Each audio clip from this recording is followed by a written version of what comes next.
Mesdames, Mesdemoiselles et Messieurs, bonsoir. La situation à l'est de la République démocratique du Congo, au centre de la réunion du Conseil supérieur de la défense, présidée ce mercredi par le chef de l'État, Félix-Antoine Tshisekedi, en présence notamment du chef d'état-major général, du ministre de la Défense et celui de la Justice.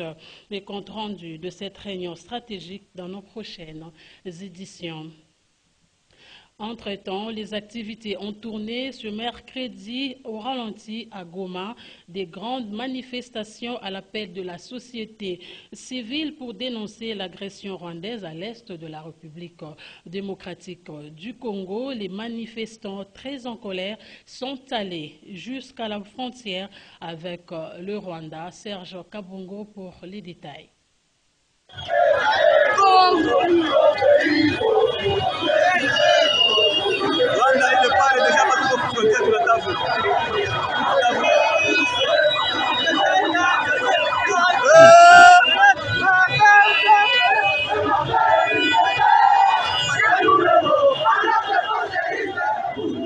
Ils en ont marre des attaques à répétition de l'armée rwandaise labellisée M23 et à l'appel de la société civile du Nord Kivu, les habitants du Goma ont battu les pavés ce mercredi 15 juin.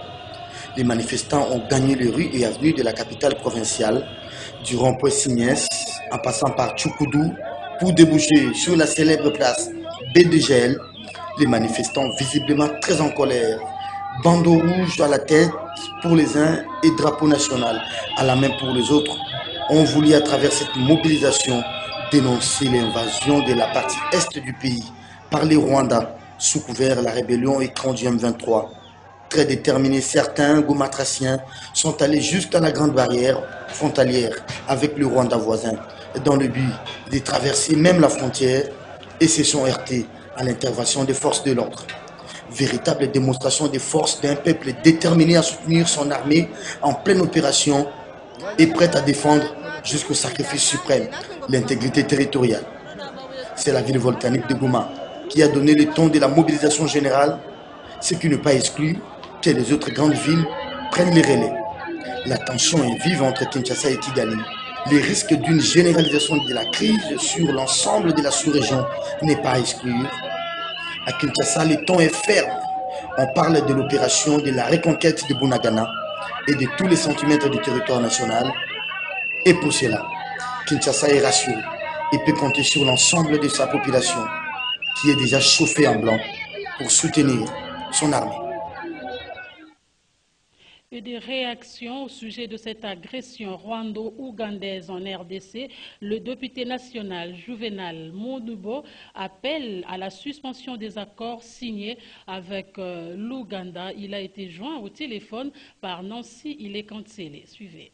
La situation sur le terrain est très préoccupante parce que des affrontements continuent. Comme vous le savez, il y a quelques jours, nous sommes attaqués par les M23. On pensait que c'était une résurgence du M23, mais en réalité, il s'agit d'une agression par les Rwandais qui apportent un soutien comme il l'a fait en 2013 au M23. Et donc, on a cette situation où la localité a été prise entre les mains de l'ennemi jusqu'à présent, mais il y a des efforts qui sont en train d'être fournis. Il y a la mobilisation au niveau de l'armée pour reprendre rapidement les contrôles de Bunagana. Bunagana, qui est un poste frontalier très important. Pourquoi? Parce que par là, il peut y avoir des armes, toutes choses suspectes qui peuvent entrer à partir de l'Ouganda et même du Rwanda. Et donc, c'est un poste important sur le plan sécuritaire, mais c'est également un poste important sur le plan du business, parce qu'il y a beaucoup de marchandises et de commerçants congolais qui passent par ces coins-là. Et donc, il n'y a pas d'autre issue. Donc, tout doit être fait pour reprendre rapidement les contrôles de Bunagana. Alors, ce qu'il faut comprendre, c'est que nous sommes maintenant en face véritablement d'une agression. Et donc, si en 2013, il y a eu des preuves nous rapportées par les Nations Unies, c'est-à-dire les groupes d'experts des Nations Unies, mais cette fois-ci, il apparaît clair qu'il y a l'agression et le Congo détient des preuves. Parce qu'il y a des militaires qui ont été capturés, il y a des équipements qui ont été saisis, il y a des bombes qui sont tirées à partir du Rwanda et qui atteignent nos écoles et tuent nos écoliers, nos enfants. Et donc, nous sommes véritablement face à une agression et nous devons agir en conséquence. Alors, il faut qu'il y ait une mobilisation tout azimut, évidemment, de l'armée. Il faut aussi une mobilisation au niveau du gouvernement, au niveau du Parlement. Nous avons fait passer des messages dans ce sens-là. Mais aussi, je crois qu'il y a lieu de saisir la Cour internationale de justice pour accuser le Rwanda d'actes d'agression. Et nous pensons aussi qu'il faudrait penser à une mobilisation vraiment générale et pourquoi pas instituer les services militaires obligatoires parce que la possibilité est déjà prévue à l'article 63, alinéa D de notre Constitution. L'actualité ce mercredi, c'est aussi la prestation des serments de 3 derniers juges constitutionnels. La Cour constitutionnelle affiche désormais complet quant à sa composition. Les 3 derniers juges, Sylvain Loumou, Christian Yuma Bahati et Dieudonné Mbanza, ont prêté serment ce mercredi 15 juin devant le chef de l'État. C'était au Palais du Peuple. Autre détail avec Serge Kabongo.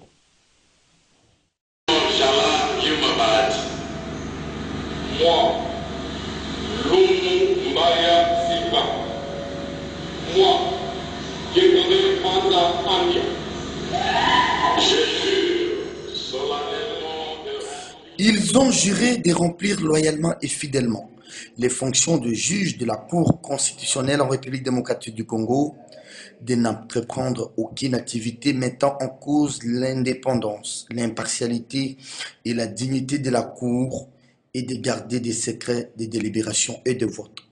Les 3 juges récemment nommés au terme de l'ordonnance présidentielle du 14 juin 2022 ont prêté serment ce mercredi 15 juin devant le président de la République, les 2 chambres réunies, mais aussi devant le bureau du Conseil supérieur de la magistrature. Moi, Christian Jalar Yuma Bahati. Moi, Loumou Mbaya Silva, moi, Dieudonné Mbanza Andia, Je jure solennellement de remplir loyalement et fidèlement les fonctions de membre de la Cour constitutionnelle de la République démocratique du Congo, de les exercer en toute impartialité dans le respect de la Constitution, de garder le secret de délibération et des votes, de ne prendre aucune position publique, de ne donner aucune consultation à titre privé sur les questions relevant de la compétence de la Cour constitutionnelle et de n'entreprendre aucune activité mettant en cause l'indépendance, l'impartialité et la dignité de la Cour. Je prends acte de votre prestation de serment en qualité de juge à la Cour constitutionnelle. Mes très sincères félicitations. Sylvain Loumou pour le quota du président de la République, Dieudonné Mbanza et enfin Christian Bahati pour la composante Conseil supérieur de la magistrature. Une brève cérémonie, ces 3 nouveaux juges viennent donc combler les vides laissés à l'issue du tirage et du décès de Polycarpe Mongoulou, ancien juge à la Cour. La haute cour affiche désormais complet. Il ne reste plus que cette haute juridiction de convoquer la plénière en vue de l'élection du nouveau président de leur institution, conformément à l'article 158 alinéa 4 de la Constitution. Juste après cette prestation de 3 nouveaux juges de la Cour constitutionnelle, les réactions ne se sont pas fait attendre. Edi Kabea et Bob Nzamba ont recueilli les avis de quelques députés sur place. Suivez. Aujourd'hui, on n'est pas venu, ce n'est pas une activité du Parlement. C'est une activité qui concerne le président de la République, qui est une institution du pays. Le président devait recevoir le serment de tous ces magistrats-là. Et c'est ce qui s'est fait conformément à la loi. Et là, ils peuvent siéger comme hauts magistrats de la haute cour, la Cour constitutionnelle. Vous savez tous que normalement, l'équipe était incomplète, il devrait être au total 9, et maintenant qu'on vient de compléter avec les 3 juges de la Cour constitutionnelle, nous osons croire qu'il y a plus de raisons de parler de glissement ou report et consorts. Maintenant l'équipe est prête, après l'équipe de la CENI, et puis voilà maintenant que la Cour constitutionnelle aussi vient d'être complétée. Et nous rassurons, maintenant nous pouvons rassurer à l'opinion tant nationale qu'internationale que nous sommes tentés de suivre les voies de la démocratie et qu'avec cette équipe, je pense que tout doit être mis en marche pour que le processus électoral, surtout en cours, puisse aboutir en bon chemin. Nous sommes heureux. Moi, je venais de dire ici, j'ai dit que nous sommes vraiment heureux parce que nous voyons que les textes sont respectés. Parce que vous connaissez quand même la procédure, vous savez comment on devait avoir les 9 juges de la Cour constitutionnelle. Les juges qui ont été choisis par nous, le Parlement, réunis en congrès, eh bien ces juges-là ont prêté serment. Et donc nous sommes heureux, nous disons, voilà, les textes sont respectés. Le président de la République respecte les textes. C'est ainsi qu'il a pris acte de cette prestation de serment. Et nous avons maintenant l'espoir que celui que nous avons choisi, les juges de la Cour constitutionnelle que nous avons choisi, il va rendre de loyaux services, comme il venait de le dire dans leur prestation de serment, et que vraiment ça permettra que la justice puisse encore élever notre nation. Ça permettra que la loi soit dite correctement, parce qu'eux ils vont travailler dans la loyauté comme ils ont promis et ils vont respecter tous les textes, donc nous sommes heureux. Poursuivons avec cette nouvelle de l'Assemblée nationale. Notez qu'à l'Assemblée nationale, justement, il était prévu également au cours de la plénière de ce mercredi 15 juin 2022 l'invalidation des députés absentéistes avec le débat du rapport de la commission spéciale et temporaire mise en place. Quant à ce, la commission qui a entre autres auditionné les députés Némi Mouilania, Boniface Balamagé, Papi Nyango, Janine Mabunda, Henri Mova Sakani, Fofo Konzi Oban Minakou. Notez par ailleurs que la session parlementaire de mars 2022 devrait également se clôturer ce mercredi 15 mars 2022. Nous y reviendrons dans nos prochaines éditions.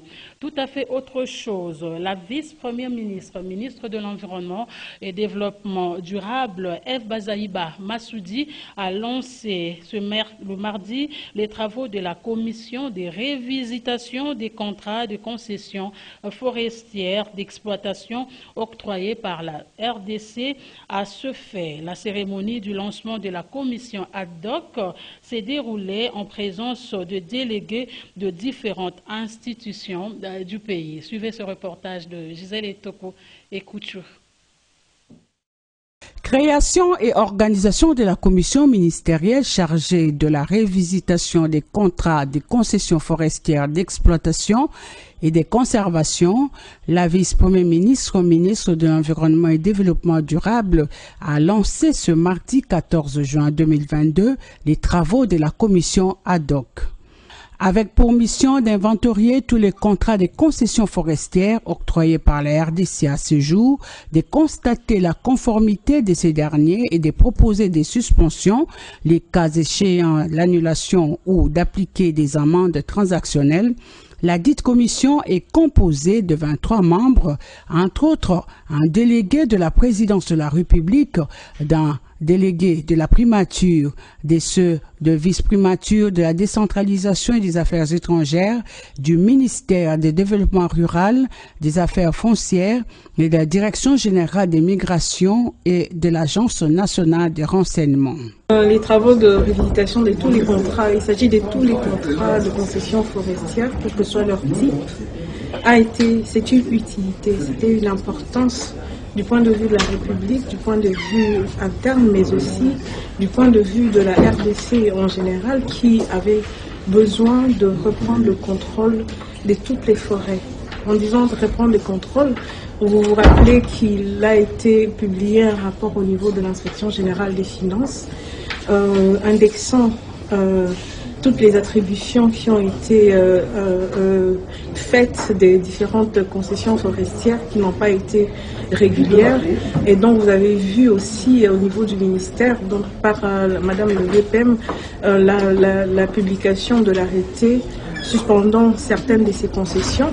L'objectif est donc de reprendre, de remettre la mainmise, réavoir la mainmise pour la RDC. La durée de travaux est mise indiquée dans l'arrêté créant la commission de révisitation. Nous avons 3 mois pour faire le travail. Et pendant ces 3 mois, nous n'allons pas travailler de façon isolée. Nous allons aussi nous référer au rapport des autres processus en rapport avec l'assainissement du secteur forestier dans notre pays, en commençant par les travaux de la conversion, l'inspection de l'IGF, la revue légale des titres forestiers qui est actuellement en cours sur le financement de l'Union européenne. Nous allons capitaliser tout ça, faire une bonne lecture et faire rapport à qui des droits pour qu'elle, à son tour, fasse rapport au Conseil des ministres.